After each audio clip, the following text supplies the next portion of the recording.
और आपको बताएं कि हुकूमती इत्तेहाद ने सरकार की जानिब से निगरान वज़ीर-ए-आज़म के फैसले पर शहबाज शरीफ को इख्तियार दिया। हफीज़ शेख, शाहिद खाकान अब्बासी, असलम भूटानी और फवाद हसन फवाद के नाम ज़ेरे गौर हैं। नून लीग ने हतमी मंजूरी के लिए नवाज शरीफ को भी 5 नाम भिजवा दिए हैं।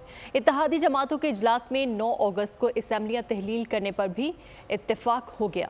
निगरान वज़ीर-ए-आज़म कौन होगा? हुकूमती इत्तेहादियों ने मुशावरत के बाद शहबाज शरीफ को सरकार की जानिब से फैसले का इख्तियार दे दिया। PDM और पीपल्स पार्टी का वीडियो लिंक इजलास हुआ, जिसमें मौलाना फजलुर रहमान, बिलावल भुट्टो और इत्तेहादी जमातों के सरबराहान ने मुशावरत की। हुकूमती इत्तेहाद ने हफीज़ शेख, शाहिद खाकान अब्बासी, असलम भूटानी, फवाद हसन फवाद और दीगर नामों पर गौर किया, जिसके बाद वज़ीर-ए-आज़म को इख्तियार दिया गया कि वो अपोजिशन लीडर से मुशावरत के साथ कोई भी नाम फाइनल कर सकते हैं। नून लीग ने हतमी मंजूरी के लिए 5 नाम भी नवाज शरीफ को भिजवा दिए। वज़ीर-ए-आज़म के साथ इत्तेहादियों के इजलास में नई मरदमशुमारी और असम्बलियों की तहलील पर भी मुशावरत हुई। इत्तेहादियों ने 9 मई को असम्बलियाँ तहलील करने पर इत्तेफाक कर लिया। इत्तेफाक हुआ है कि मरदमशुमारी के मामले पर मुश्तरका मफादात कौंसिल जो भी फैसला देगी कबूल होगा।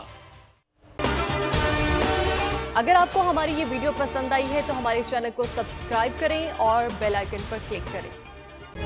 तारीख का अमीन,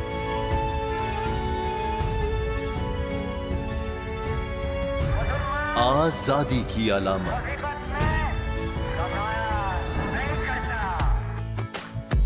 हुस्न का आईनादार,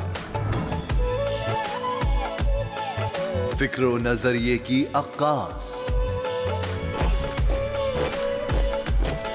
सरफराजी का गवाह, यानी हम सबका निगहबान पाकिस्तान।